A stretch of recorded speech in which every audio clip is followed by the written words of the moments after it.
വർഷത്തെ സങ്കടക്കടലിൻ്റെ തിരമാലകളേക്കാൾ വേദന നിറഞ്ഞതായിരുന്നു പീലാത്തോസിൻ്റെ അകത്തള മുതൽ മകൻ്റെ കല്ലറയോളം ഒരമ്മയുടെ സങ്കട തിരമാലകൾ. അപാരമായ ദുഃഖത്തിൻ്റെ വിനാഴികകളിലൂടെ കടന്നു പോകുമ്പോൾ മാത്രമേ ഒരമ്മ കണ്ണീരൊഴുക്കുകയുള്ളൂ.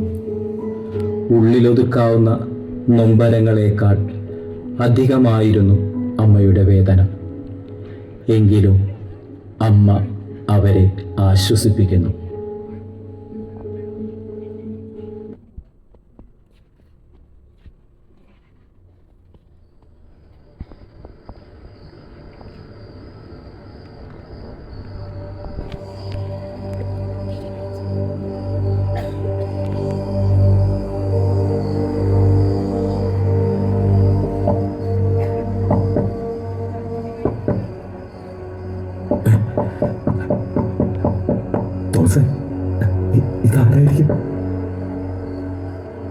പേടിക്കണ്ട, ഇത് അമ്മയാണ്. അമ്മയോ?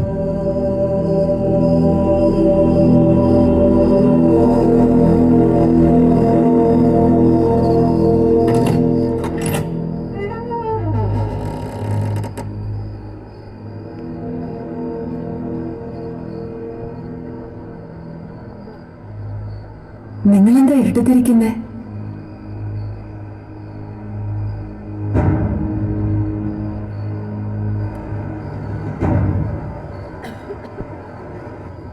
ജോണെ, ആ വിളക്കെല്ലാം തെളിച്ച്.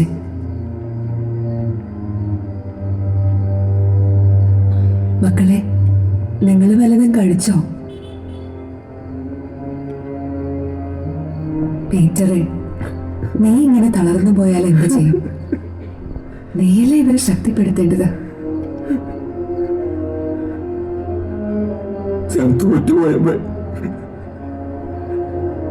മരിക്കേണ്ടി വന്നാലും നിന്നെ ഞാൻ തള്ളി പറയില്ല എന്ന അഹങ്കാരത്തോടെയാണ് ഞാനത് പറഞ്ഞത്. എന്നിട്ടൊരു വേലക്കാരൻ പെണ്ണിന്റെ മുമ്പിൽ ഞാൻ വീണുപോയമ്മേ. ആരാണോ വീഴാതെ? ഈശോ എന്തിനാ ദൂർത്തപുത്രന്റെ കഥ പറഞ്ഞേ? നീ എന്തൊക്കെ ചെയ്താലും സാരമില്ല, വീട്ടിലേക്ക് തിരിച്ചു വാ എന്ന് പറയാനല്ലേ? എടോ, തന്നെ പാറയെന്ന ഈശോ വിളിച്ച് ഇങ്ങനെ പതറല്ലേ? ഞാനും പതറിപ്പോയമ്മേ. ലാസർ സുഖമില്ലാതെ കിടപ്പിലാണെന്ന് അറിഞ്ഞപ്പോ ഈശോ അവനെ കാണാൻ ആഗ്രഹിച്ചു. അപ്പോ ഇവരെല്ലാവരും പറഞ്ഞതാ, ഇപ്പോ അങ്ങോട്ടേക്ക് പോകണ്ട, ഈശോയുടെ ജീവന് ഭീഷണി ഉണ്ടെന്ന്. പക്ഷെ ഞാൻ ഹീറോയിസം കാണിച്ചു. വാ, നമുക്കും അവനോടൊപ്പം പോയി മരിക്കാമെന്ന് പറഞ്ഞു. എന്നിട്ടിപ്പോ അവൻ മാത്രം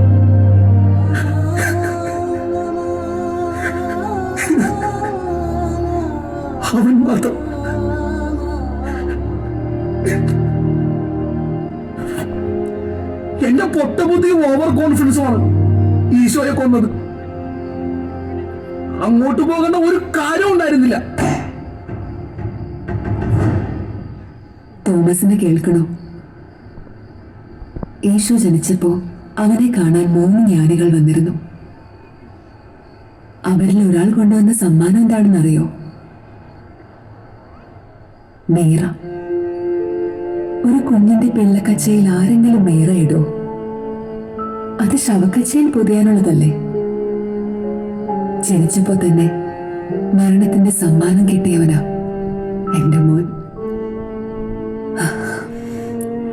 കുരിശവന്റെ കൂടപ്പിറപ്പാടോ? അത് നിങ്ങളുടെ ആരുടെ തെറ്റല്ല, ദൈവത്തിന്റെ ശരിയാണ്. എന്നാലും ഈശോ നമ്മുടെ കണക്കുകൂട്ടലുകളൊക്കെ തെറ്റിച്ചു കളഞ്ഞു. പലതവണ ഈശോ പറഞ്ഞതായിരുന്നു അറസ്റ്റും പീഡനവും ഒക്കെ ഉണ്ടാവുമെന്ന്. പക്ഷെ മരണം എങ്ങനെ കണക്കൂട്ടി നോക്കിയിട്ടും ടാലി ആവുന്നില്ല. മാത്യു, എന്റെ മോന് കണക്കറിയാത്തത് കൊണ്ടല്ലേ നിന്നെ കൂട്ടത്തിൽ ചേർത്തത്. എന്തെങ്കിലും അവന്റെ കണക്ക് ശരിയായിട്ടുണ്ടോ? കാനായിലെ വിരുന്നിന് 600 ലിറ്റർ വൈനാണ് ഉണ്ടാക്കിയത്. ആ നാട്ടുകാർ 1 മാസം മുഴുവനും കുടിച്ചിട്ട് അത് തീർന്നില്ല. അപ്പം വർദ്ധിപ്പിച്ചപ്പോ 12 കൊട്ട ബാക്കി വന്നില്ലേ? 1 മണിക്കൂർ പണിയെടുത്തവനും 10 മണിക്കൂർ പണിയെടുത്തവനും ഒരേ കൂലി കൊടുക്കാനല്ലേ അവൻ പഠിപ്പിച്ച്. നമ്മളെ നോക്കുമ്പോ പലതിനും ലോജിക്കില്ലടോ. പക്ഷേ അതാണ് ദൈവരാജ്യത്തിന്റെ ലോജിക്ക്. ദൈവരാജ്യത്തിൽ മുൻകൂട്ടി സീറ്റ് റിസർവ് ചെയ്ത ആളാണ് ഞാൻ അത്ര അംബീഷ്യസ് ആണ്. അന്ന് ഈശോ ചോദിച്ചതാണ് ഞാൻ കുടിക്കുന്ന പാനപാത്രത്തിൽ നിന്ന് കുടിക്കാൻ പറ്റുമോ എന്ന്. പാനപാത്രമല്ലേ കുടിക്കാമെന്ന് ഞാൻ പറഞ്ഞു. ആ പാനപാത്രം മരണമാണെന്ന് ഞാൻ അറിഞ്ഞില്ല. അവനില്ലാത്ത ഭൂമിയിൽ ഞങ്ങൾ എന്തിനാ? എല്ലാം തീർന്നില്ലേ? ഈ സംഭവം ഇതിനു മുമ്പ് ഞാൻ നിങ്ങളോട് പറഞ്ഞിട്ടില്ല. ഈശോയ്ക്ക് അന്ന് 12 വയസ്സ്. ജെറുസലേം ദേവാലയത്തിലേക്ക് ഒരു യാത്ര നടത്തി. അന്ന് ജോസഫുണ്ട്. കസിൻസും അയൽവാസികളും ഒക്കെ ചേർന്ന് വലിയൊരു സംഘം. ദേവാലയത്തിൽ ഞങ്ങൾ 2 ദിവസം ഉണ്ടായിരുന്നു. നിങ്ങൾക്കറിയാലോ, ദേവാലയത്തിലേക്ക് സ്ത്രീകൾക്കും പുരുഷന്മാർക്കും വെവ്വേറെ വഴിയാണല്ലോ. തിരിച്ചു വരുമ്പോ 2 വഴിക്കാ വന്നത്. പുതുവഴിയിൽ എത്തിയപ്പോഴാ മനസ്സിലായി ഈശോയെ കാണാനില്ല. പിന്നെ നെഞ്ചി പിടഞ്ഞൊരു ഓട്ടമാണ്.